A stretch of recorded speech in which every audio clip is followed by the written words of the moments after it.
Advocate Zulfikar Ali साहब, आप नूह के रहने वाले हैं। नूह में जो है वाक़यात जो पेश आ रहे हैं, मेवात में जो वाक़यात पेश आ रहे हैं, काउ विजिलेंटीज़ है, मुख्तलिफ़ चीज़ों के हवाले से जो जिस तरह का वो हो रहा है, तो उस पर क्योंकि अब तालीम की यहाँ पे कमी है, आप लोग तालीम हासिल करके आए हैं, वकालत का पेशा कर रहे हैं, ज़ाहिर बात है काफ़ी पढ़ना पड़ता है, तो ये सिचुएशन क्यों ऐसा पैदा हो रही है?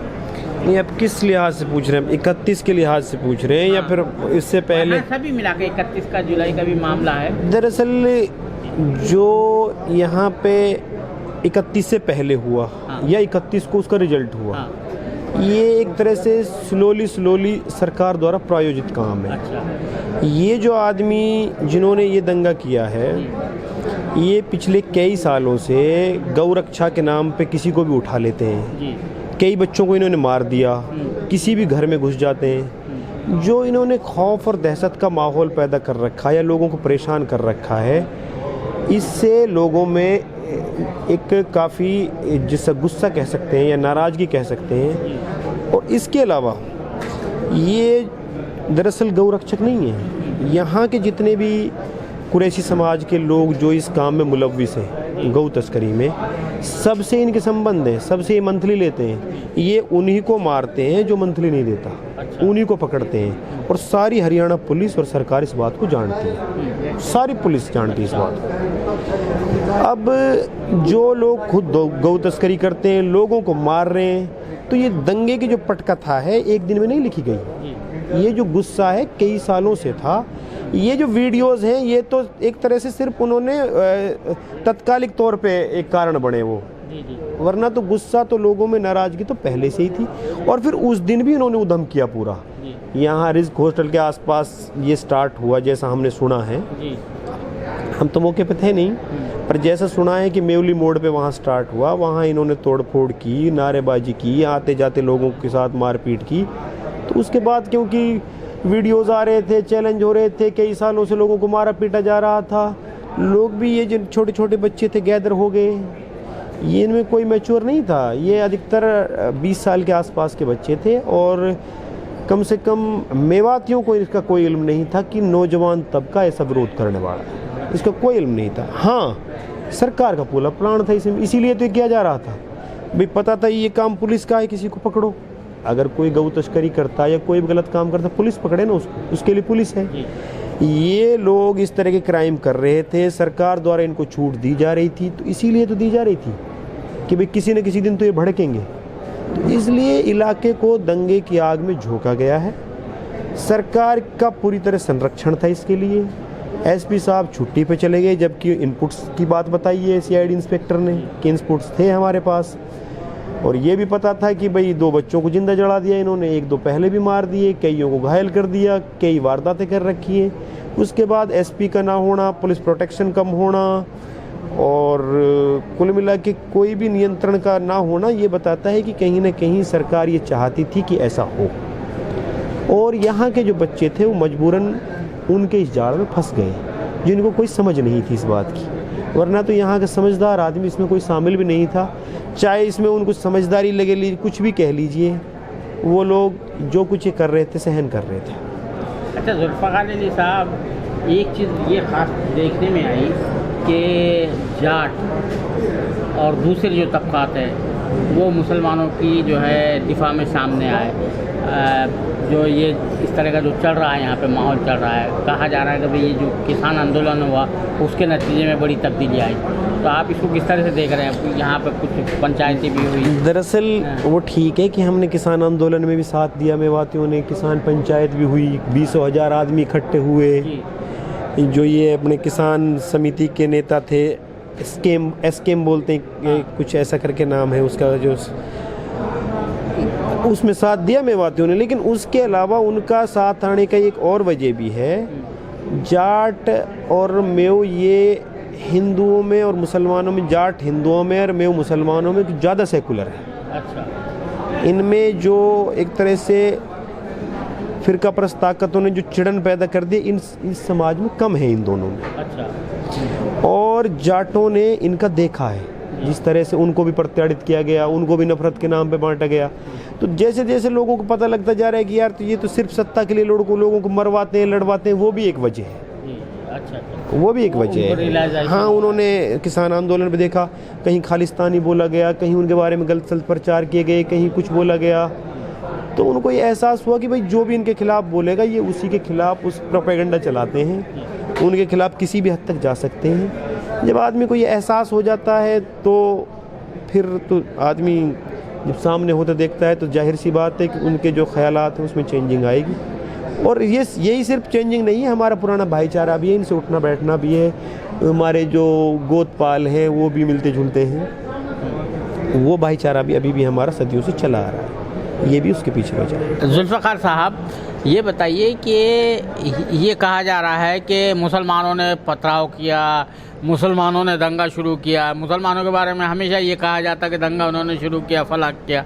इसमें किस हद तक सच्चाई है? देखो, आप देखेंगे ना, पूरी दुनिया में मुसलमानों पे जुल्म हो रहा है, मुसलमानों को बदनाम किया जाता है। ये जो यात्रा शुरू हुई है, ये इस बार इसका 3रा साल था। ऐसा इसका कोई हिस्ट्री नहीं है कि भाई यहाँ कोई ऐसा धार्मिक स्थल है या कोई पहले से यात्रा होती हो, ऐसी कोई हिस्ट्री नहीं है। यात्रा वहाँ चल रही है जो 84 परिक्रमा जो यात्रा है, उस साइड में जो ब्रजमंडल यात्रा है, जो ओरिजिनल ब्रजमंडल यात्रा है वो चल रही है फ़िलहाल, और अभी भी 3-4 दिन उसके बाकी हैं। और मेवाती उसमें जो भी श्रद्धालु हैं उनकी जो भी सहूलियतें दी जानी चाहिए सारी देते हैं उनको, रहने के लिए, खाने के लिए, यहाँ तक कि उनकी खिदमत भी करते हैं। तो जो श्रद्धालु होते हैं उनको यहाँ पे पूरी तरह से सम्मान दिया जाता है, इज्जत की निगाह से देखा जाता है। लेकिन ये ना तो कोई धार्मिक यात्रा थी, 3 साल से ये पैदा की गई है और इसका मकसद यही था जो इन्होंने कर दिया। और मैं तो इसके लिए सरकार को जिम्मेदार मानूंगा, क्योंकि हथियारों को लहराना या दूसरे के धार्मिक स्थलों को नुकसान पहुंचाना, पिछली बार एक मजार को तोड़ गए, या फिर उकसाने वाले नारे लगाने, या फिर एक तरह तरह के इशारे करने जहां को 10-5 आदमियों का झुंड मिल जाए उनकी तरफ। तो एक तरह से लोगों को मजबूर करने के लिए ये यात्राएं थी, मजबूर करने के लिए पिछले 6-7 साल से गौ रक्षा के नाम पे यहाँ अत्याचार हो रहा है। और उस दिन भी इन्होंने ही ये सारी शुरुआतें की, चाहे वो नारे लगाने वाले की बातें हों। जैसा जानकारी में आया है कि भाई वहाँ के लोगों ने जो इधर उधर से जानकारियाँ तो आई हैं कि भाई मेवली मोड़ पे स्टार्ट हुआ, वहाँ पे जो रिस्क रेस्टोरेंट है उसको इन्होंने तोड़ा फोड़ा, आते जातों को लठ मारे, नारे दिए। और उससे पहले जो वीडियोज़ आपने देखे हैं जो सोशल मीडिया पे वायरल हो रहे हैं, अब इस तरह की बातों को कौन सहन करेगा कि भाई हमारे जीजा फलाना ढमकाना। ये तो एक तरह से एक तो आत्मसम्मान को ख़त्म करने वाली बात है पूरी तरह से। उसके बावजूद भी इन्होंने फिर भी यहाँ पे एग्रेसिव होकर काम किया है। अब नतीजन कुछ बच्चों ने अपोज कर दिया, यहाँ कोई समझदार तो था नहीं उसमें, और उसका नतीजा ये निकला। हाँ, कार्रवाई एक तरफा हो रही है प्रशासन की। बिट्टू बजरंगी मोनू मानेसर के खिलाफ यहाँ बाय नेम एप्लीकेशंस लगी हुई हैं, उन पर अभी तक हमारी नॉलेज में कोई FIR दर्ज नहीं हुई, जबकि अक्रेंस यहाँ का है। बिट्टू बजरंगी पे एक FIR वहाँ की उसमें दर्ज कर दी वीडियो के बिहाफ पे, लेकिन वो तो यहाँ फिजिकली मौजूद था। उसने वीडियोज जो आए हैं आज तक पे देखे हैं हमने, वो अनमोल नाम का एक रिपोर्टर रिपोर्टिंग कर रहा था, उसका शायद कैंपर दिख रहा था, एक पत्थरों से भरकर या पत्थरों को भरते दिख रहे थे एक पेट्रोल पंप के पास से। तो इस तरह का कोई भी उनके खिलाफ केस रजिस्टर्ड नहीं किया गया यहाँ पे, जबकि उनके खिलाफ बाय नेम एप्लीकेशन लग चुकी है। उनके खिलाफ एक तरह से UAPA या NSA जो वो उनके खिलाफ बनता है। देश को और समाज को तोड़ने का काम किया है उन्होंने। इलाके को दंगे की आग में भड़काने के लिए पूरी तरह से रेस्पॉन्सिबल वो हैं, सरकार के संरक्षक। आखिरी बात मेरा ये है कि यहाँ पर जो है जो लीडरशिप है, कांग्रेस में भी है, लोकदल में भी है, वो JJ पार्टी में भी है और BJP में भी है।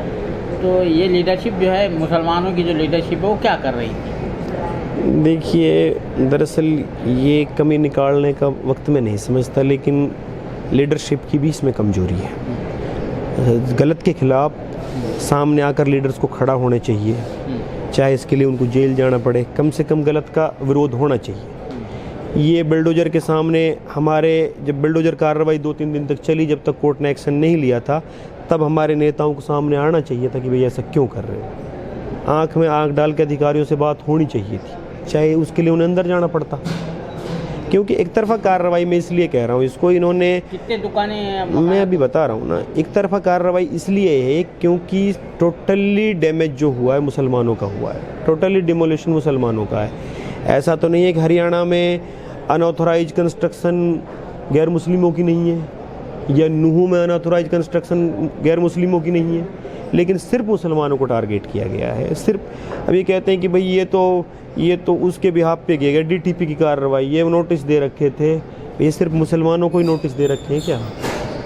जबकि नोटिस भी नहीं है, अब एक डेट में छापे जा रहे हैं। सारा जो डिमोलिशन किया गया है पूरी तरह से इलीगली किया गया, खौफ पैदा करने के लिए किया गया, दहशत फैलाने के लिए किया गया है, ताकि कोई अपने हक की बात भी ना कह सके। और लीडर्स की इसमें कमजोरी रही है, उनको इसके सामने भी आना चाहिए था।